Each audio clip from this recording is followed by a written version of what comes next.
This podcast encourages and empowers you to create your own unique real story, develop your own unique real statement, and discover your own unique real self. The power is yours.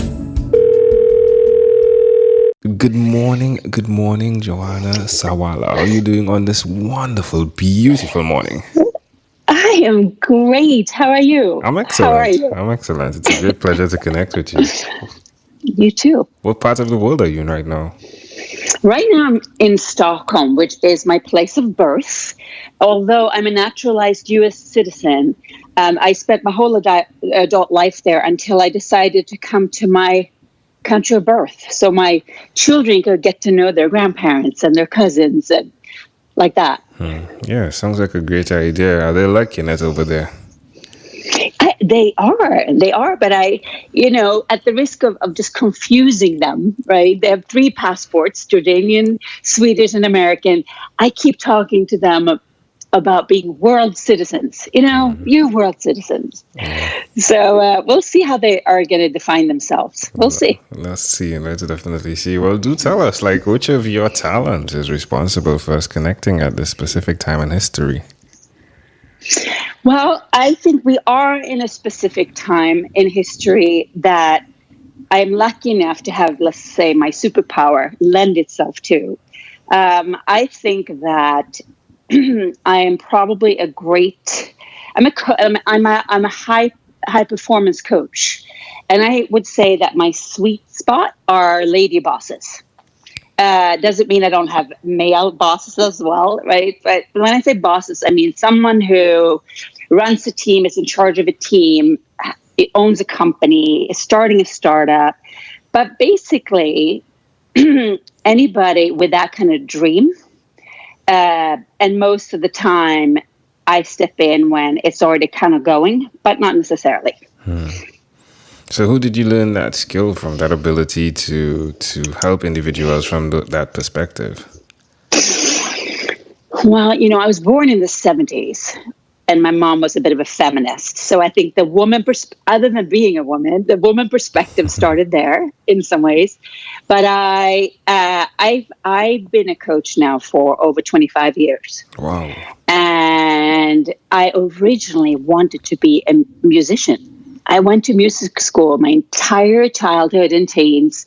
I graduated from New School University with a music degree in New York City.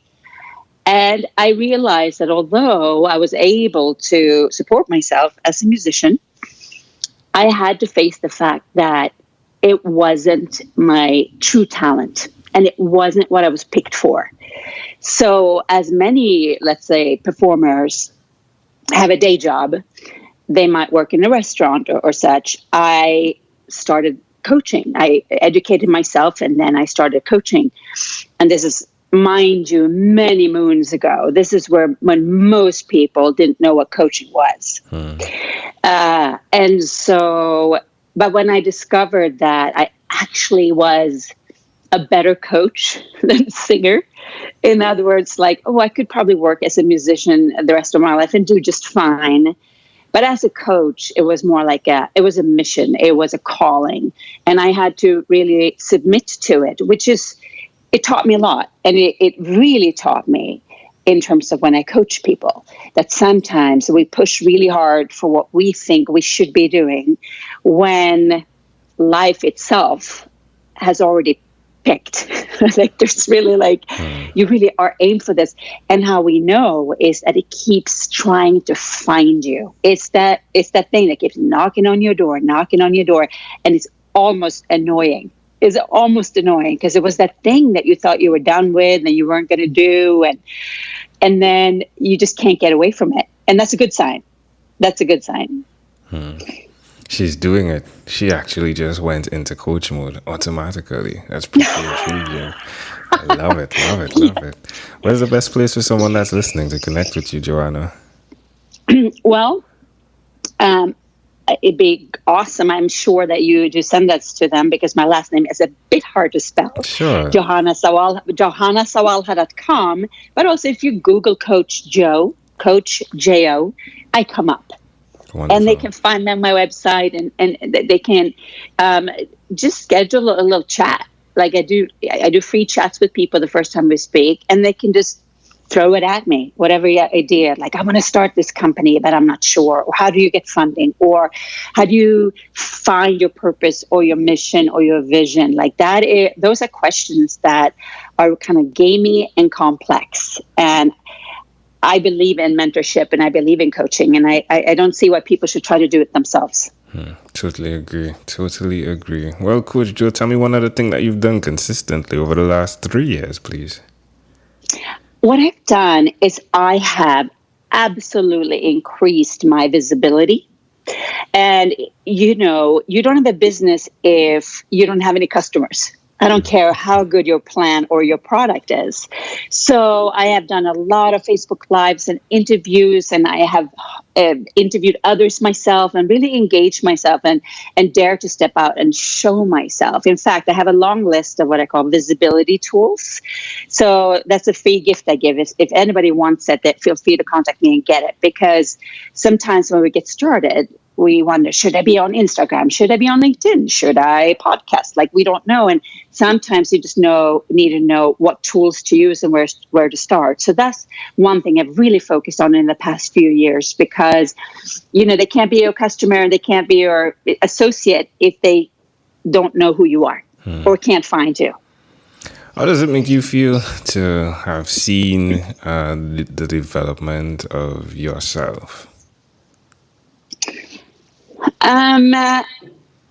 I think that if you're going to become a coach or any kind of teacher or mentor or consultant, let's say even, you really have to be willing to go first. So my development has been an automatic responsibility for me, that I cannot stick a task or a process or a project or anything to do on a client without having done it myself first.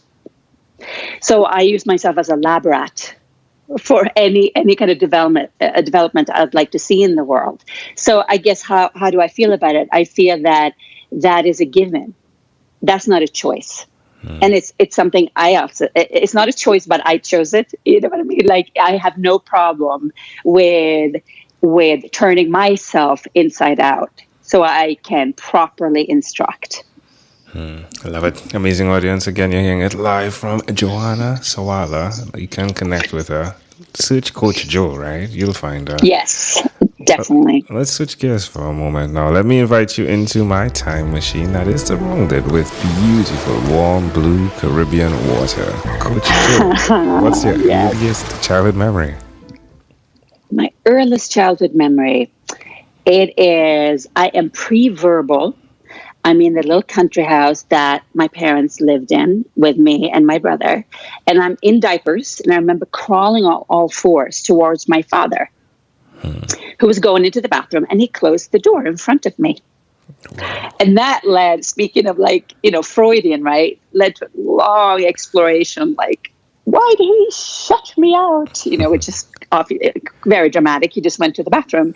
But again, an illustration of what all those memories can do to you and how you interpret them and how you're actually allowed to reinterpret them. Everything that we thought happened to us may not actually have happened that way. So that was my earliest memory. How do you see it connecting to who you are today? I see that for many years, until I really started to dig deep and deal with myself and my own leadership in my own life, I probably did think that, my father shut me out from the very beginning. And today I'll say, no, you know what? He just went to the bathroom.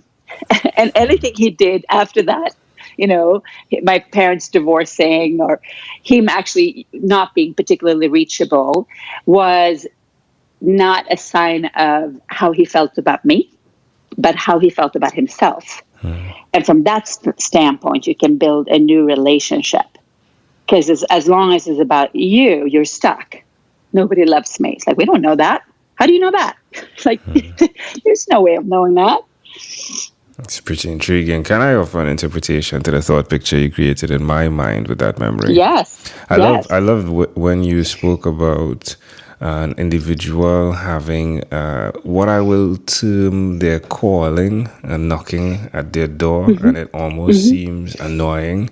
I think it's Yes. really intriguing to see you as a child entering that door, if you would, like approaching the door, right? And it being Yeah. shut as well.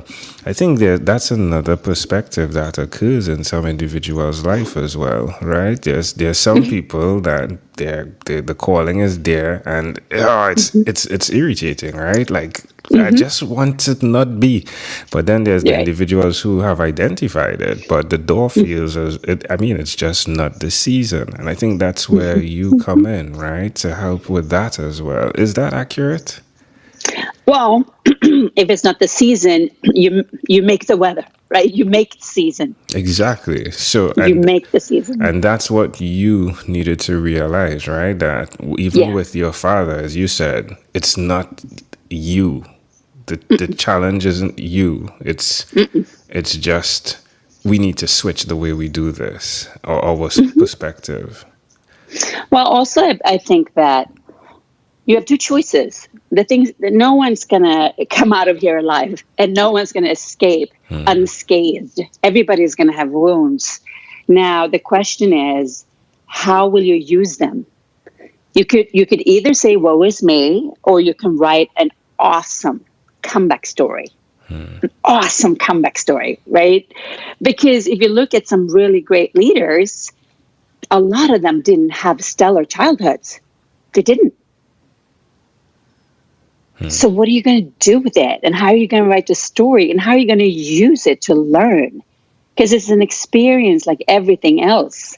And as far as I don't know how much you learn from positive experiences. They're nice, but you don't really learn. You learn from the tough stuff, don't you? I totally agree. Oh, yeah, she's good, amazing audience. All right, if we fast forward to when you were 12 years old, what was your favorite song? Oh, so as a teen, I was, like many with me, I think it was the 80s. We loved Aha, the Norwegian pop group. Yeah. Take on Me. Yeah. And my friend and I, we were beyond, we loved them. And that was the song Take on Me. And then there was a competition in a teen magazine to meet them, go meet and greet and all. And we spent so much time creating the motivation for why we should win. And we wrote it out on this long sheet of paper. My mother was a newscaster, so she had these long sheets of paper that Reuters came out of back in the day, like the telegrams printed out on these like 20-meter long tapes. So we got that paper and we wrote a long slogan on it, and we won. Sweet. And we won. So that was like such a, that was the top song, and then I got to meet them, which obviously is one of those highlights of your teens, right? You get to meet your idol. Yeah, I love it. Yeah, that speaks. I mean, we could just tie that back again, right? Like the principle of knocking on the door, and again how it works. Yeah, again, yeah. Pretty interesting. But also, and making your success, like making the weather, making the success. Yeah, I love it. All right, my friend. Well, we've arrived at our destination. But before we get off of this time machine, there's a small declaration form. So it's yes or no. We're going to move pretty quickly here. Are you ready, Johanna? Sure, go. Johanna, have you chosen someone to pass on your skills to? Hit me yes or no? No. Are you married? No. Yes. Do you have children? Yes. Do you believe in God? I guess there's no in between. I would have to say more yes than no. Do you have an inner circle of friends? Yes. Do you watch TV for more than 3 hours a day? No. How about 3 hours a week? No. What about screen time, the phone and or the computer? Is it more than 8 or less than 8 hours a day? Less. If you had to share with us your own unique real statement, a statement that represents who you are, Johanna Sawalha, what would you say that is? Through the power of my voice, I will change the face of leadership on earth. Love it. Johanna, this has been such a great pleasure. Before you leave, is there anything else you'd like to share with our amazing audience? Yeah, I want to thank you. I think appreciation is a highly underappreciated activity. And I want to appreciate you for finding me, for interviewing me, for doing what you do, and for putting out such a good show. I appreciate Good job. that. I appreciate it. Thank you. This has been amazing. I'm very fascinated by your coaching ability. I've just tested you tremendously. And I definitely love what you do. Coach Joe, thank you for being on What is Inspired by 12-Minute Convos with Angel Jones. Thank you so much. You're welcome. This segment has been brought to you by Amazel Enterprise.